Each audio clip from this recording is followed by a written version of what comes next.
If you're forcing yourself through huge question quotas every day, that might be the exact reason your NCLEX prep feels exhausting and ineffective.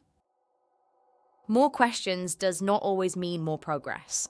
A rigid quota sounds disciplined, but for a lot of students, it turns studying into a race instead of a learning process. You start clicking faster. You read less carefully. You chase the number because the number feels measurable. The problem is that speed can hide weak reasoning. Getting a question right for the wrong reason still leaves a gap. That is how false confidence builds. Your score may look fine, but when the question changes shape, your thinking falls apart. And once burnout shows up, even strong students start dreading study sessions that were supposed to make them feel ready. The NCLEX now asks more than whether you can recall a fact. It asks whether you can think like a safe nurse under pressure. On the next-gen exam, you may have to notice the key cue, connect it to the patient's condition, and decide what matters first. That means clinical judgment matters, prioritization matters, recognizing risk and acting on it matters. Memorizing isolated facts can help at the surface level, but nursing care never happens as isolated facts. It happens in context. Let's say a patient has shortness of breath, rising anxiety, and a drop in oxygen saturation. The exam wants your reasoning, not just a flashcard answer. You need to ask yourself, what is the biggest threat? What data matters most? And what action protects the patient first? That is why deep review beats high volume. You're training your judgment, not just your memory. A smarter target for many students is 25 to 50 well-chosen practice questions done with full attention and full review. That smaller range gives you room to read carefully, slow down, and actually think through the patient's situation.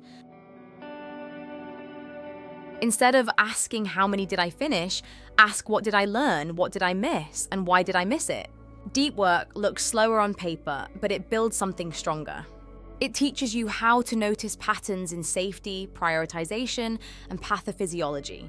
When you review carefully, one question can turn into a mini lesson on delegation, electrolytes, infection control, or maternal newborn care. That means 30 excellent questions can be more valuable than 100 rushed ones.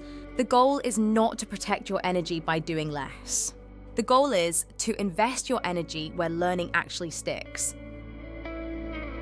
Over time, this method creates durable recall because you're attaching every answer to reasoning, not just repetition. The rationale is where the real studying happens. The question only reveals the gap. Start with the correct answer and ask yourself why it is safest, most appropriate, or highest priority for this patient. Then go through every wrong answer. Don't just say that looks wrong. Figure out exactly why it is wrong. Maybe it is unsafe. Maybe it is true but not first. Maybe it applies to a different condition. That distinction matters. Next, name the principle being tested.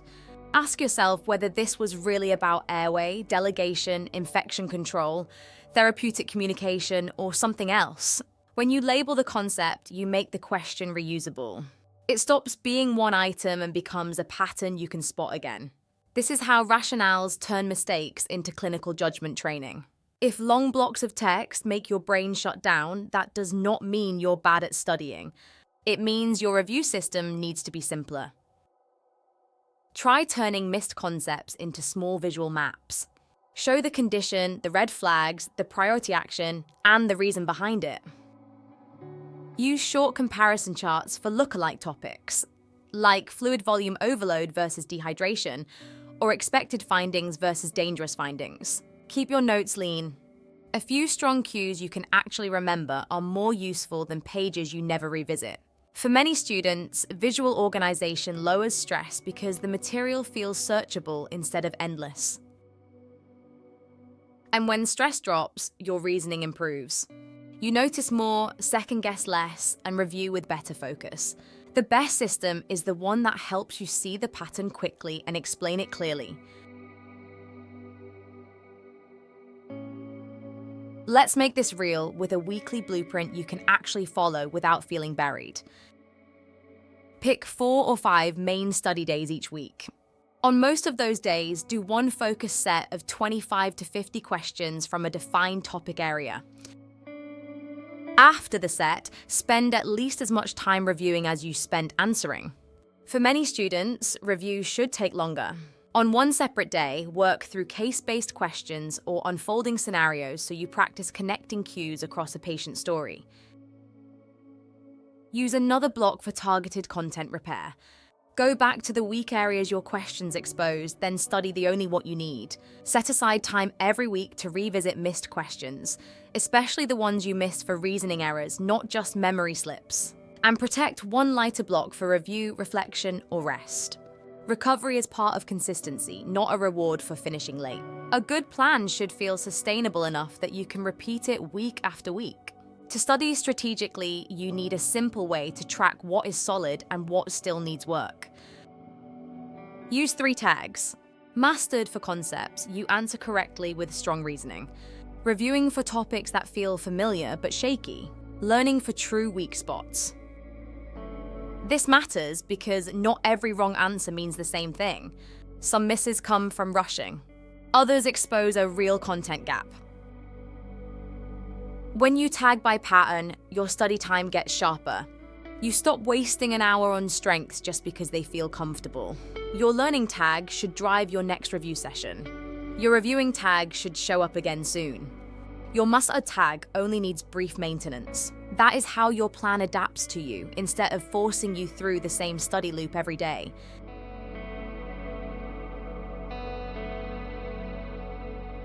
Smart tracking turns weak areas into a map, not a mystery. At some point, every student asks the same question.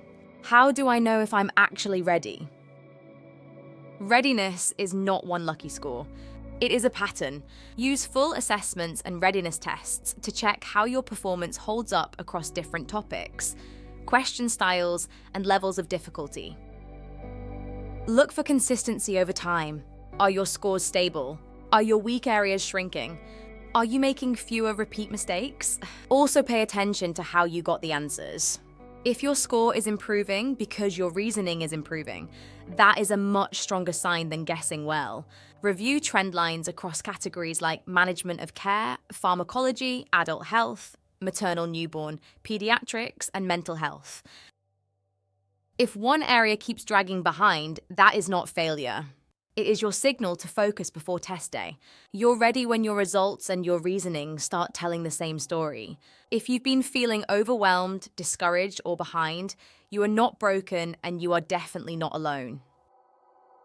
A lot of anxiety comes from studying without a system. You work hard, but you cannot tell whether the work is moving you forward. That changes when your plan becomes clear. Smaller targeted sets. Better review. Honest tracking. Repeated practice with purpose. Confidence does not come from doing the most. It comes from seeing yourself think more clearly week after week. And that kind of confidence is more durable because it is built on evidence, not pressure. You do not need perfect study days. You need a repeatable system and the willingness to keep showing up. So here's the shift. Stop measuring progress by how many questions you survived and start measuring it by how well you understood them. Choose 25 to 50 meaningful questions. Review them deeply. Learn the pattern. Think like a nurse. Study with intention, not panic. If you stay consistent with a structured system, you can walk into the NCLEX more prepared, more focused, and far less overwhelmed.